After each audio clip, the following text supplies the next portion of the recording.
So good morning, everybody. It's so wonderful to be here with all of you and to be going live to our friends online.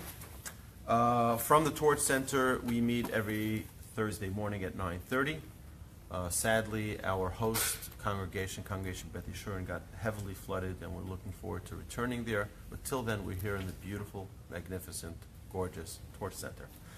And it's really awesome to be here. So, this week's Parsha Mikeitz, just a short thought before we begin our regular Chumash study, something to share with our friends online.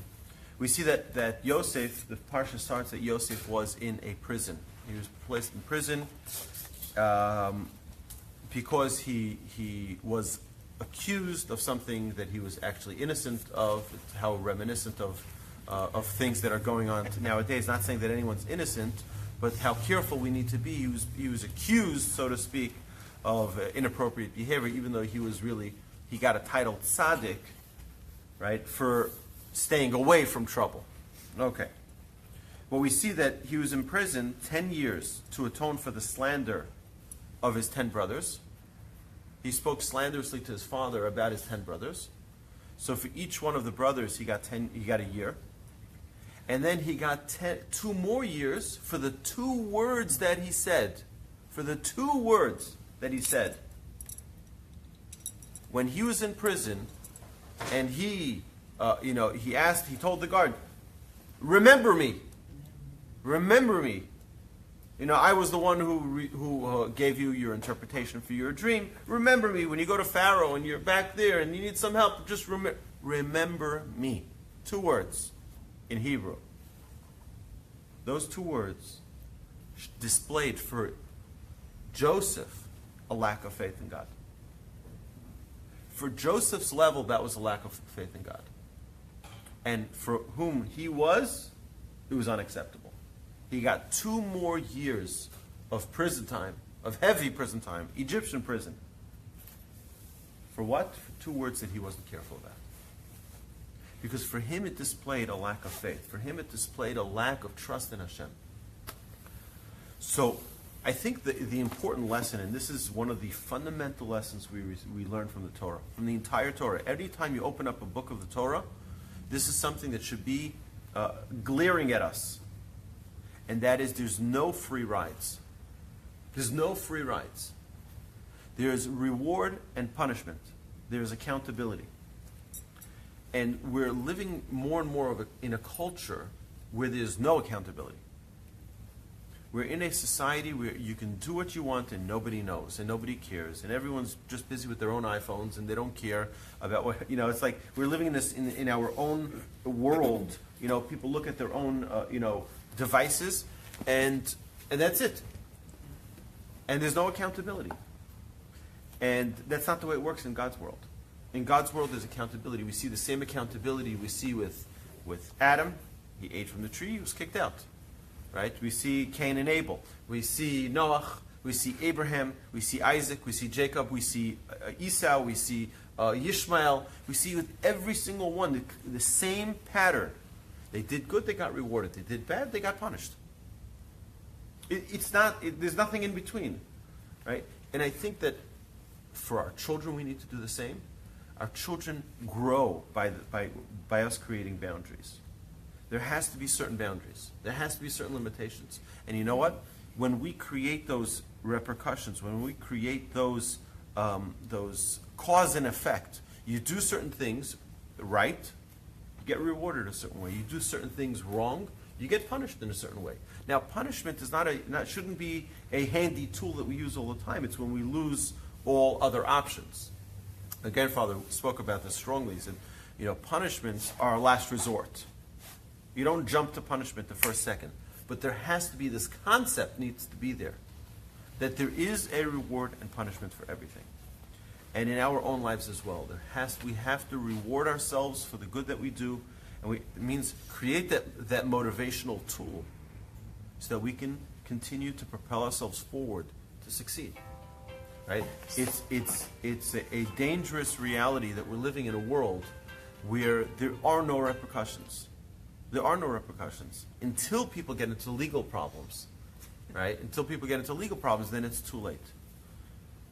we see a spiritual accountability that Yosef had. For 2 words, 2 years in prison.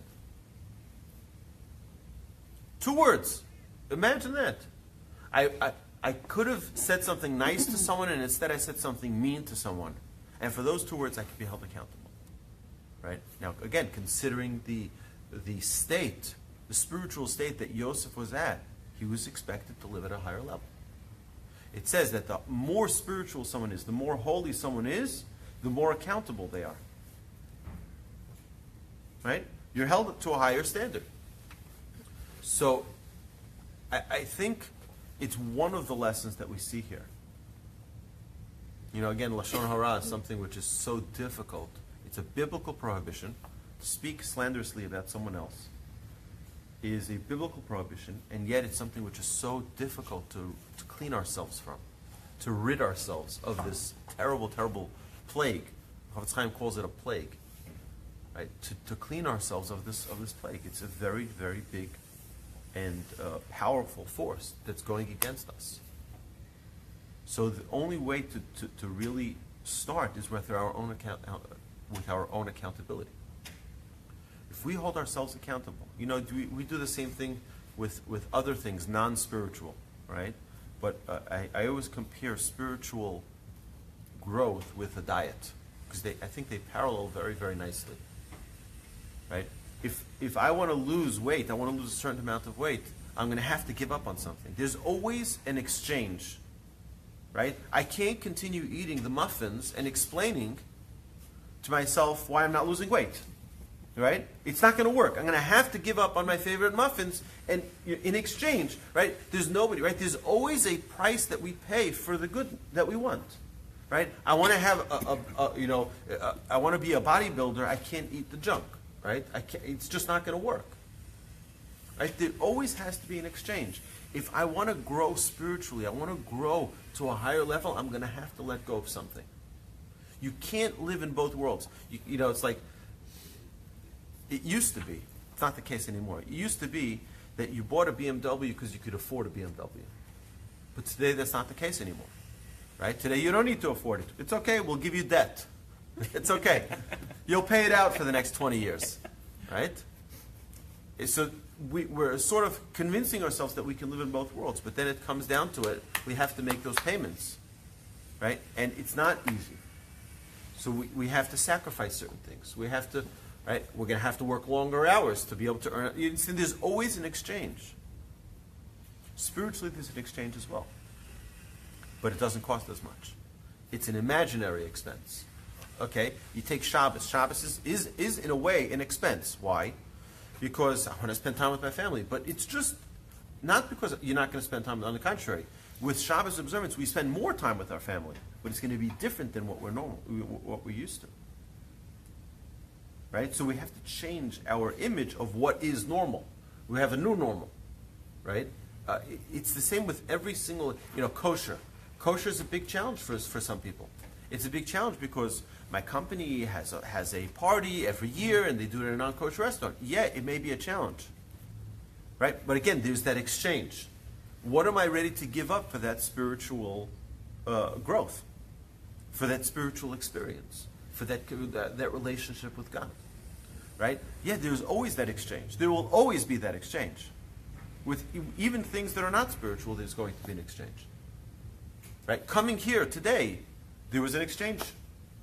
What's the exchange? The exchange is, I'm ready to give up on my soap opera or whatever the shows are. They're probably not worth it anyway. This is probably more exciting. I'm just saying, okay? Right? I don't know what's on television, but I'm sure it's more exciting to be here than it is to be there. Right? But there's an exchange. Right? I could have gone to get a manicure pedicure during the time instead of going to class, right? So there is an exchange. But hopefully it's worthwhile, that exchange, because we grow from it, because there's inspiration, because there's change that comes from it. So there's a hope that, right, there's an exchange that goes along with everything. The same you can't expect to go to a hotel unless it's an all-inclusive. Okay? We're not talking about all-inclusive ones in Mexico. All right? But we're talking about, you go to a typical hotel, and you walk into the hotel room, and you're like, wow, I can't believe it. They gave me bottles of alcohol here, and they gave me chocolate bars, and I opened up the fridge and fully stocked. It's supposed to be $100 a day for your room, right? And then when you leave, they say, sir, you were here for 3 days, it's $300, but, right, there's an extra $900 of expenses. What do you mean, right? You can't just eat and it not, right? There is an expense for it. This world is similar to that. This world is exactly similar to that. God says, I'm going to put you in this world and I'm going to give you a lot of great things, but there's going to be a price to pay. The price to pay is relationship. It's the relationship that we build with the Almighty. And the more we invest in that relationship, right, that relationship corresponds to the pleasures that we have. And the more we invest in the relationship with the Almighty, the more that, by the way, the things that we're used to saying are the normal pleasures don't become the pleasures anymore. They don't carry the same weight. There's no vacation on planet Earth that you can take that will equal a minute of Shabbos, ever. It won't. It won't equal to a minute of Shabbos. It says, this is the Midrash saying this, okay, and the Talmud relates this as well. 1 millisecond of pleasure of the world to come is greater than all of the pleasures of this world. 1 millisecond of the world to come is greater pleasure than all of the pleasures of this world. Now, it's not only referring to all the pleasures that you have. It's referring to all the pleasures that all of humanity has, all accumulated into one pleasure is not equal to 1 second of pleasure in the world to come. And what is Shabbos? Shabbos says, Me'ein olam haba. It's the parallel to olam haba in this world. The question is, how do we connect to it? Again, there's going to be an exchange. There's going to have to be. We're going to have to let go of some things to experience it. It's like you tell someone who's a smoker, right? You tell him, listen, it's not good for your health, right? So there are 2 ways he can learn about it, right? Either he gets a heart attack, right? Or his lungs are black as a right, and he has no choice, right? The other way is they see the health that someone else has. They see the goodness, the joy that someone else has, that they don't have that addiction or that lack of control, right? There are 2 ways, right? Some are more potent than others. Some they learn in a very serious way, right? Because there's just no option. You're going to be dead, right? That's one option. The other is, right, the question is sometimes which one, we have to know ourselves which one's going to work. With every area of life. There's always going to be an exchange rate. For Yosef did something that was inexcusable for who he was. At his level, it was inexcusable. 12 years in the dungeon. 12 years in prison. Yosef was afraid. The Midrash says Yosef was afraid that he was going to be in prison forever. Now, what's the problem with being in prison? You don't have family, you don't have friends, you don't have right. Okay, sorry with it. No freedom. You can't choose what you're going to do. Yosef was talking to God and saying to God, God, you put me in this world for a reason. I can't fulfill my purpose if I'm sitting in prison. So God says, don't worry. You're going to get out of prison. And you're going to accomplish but you need this lesson to help you for the future. You need this lesson because if you don't learn, then you can mess up again later. For who you are, this is the lesson you need to learn. And we see, by the way, we see a common trend with all of our ancestors. Right? Abraham was also in prison. Right? It's not the idea of only prison. The idea is that he needed a lesson to get him to a certain place spiritually. And every instance that we have in our life is an opportunity for us to grow from. And we have to make sure that we utilize those opportunities. We have to make sure we don't take those opportunities lightly. We take them as this is a sign from the Almighty. Yeah, it's not pleasant. Yeah, it's not enjoyable. But there's a reason for it. And if we dig in deep, we'll find exactly the reason that parallels. I have several stories. I'm just going to turn off the camera now. Sorry, my friends. Thank you for joining us online. You'll have to come to hear the rest of the stories here to the class live. And you're welcome anytime to all of our classes, torchweb.org. You have a full list of all of our classes. And we thank you for joining us. Have a magnificent day, everybody, and good Shabbos.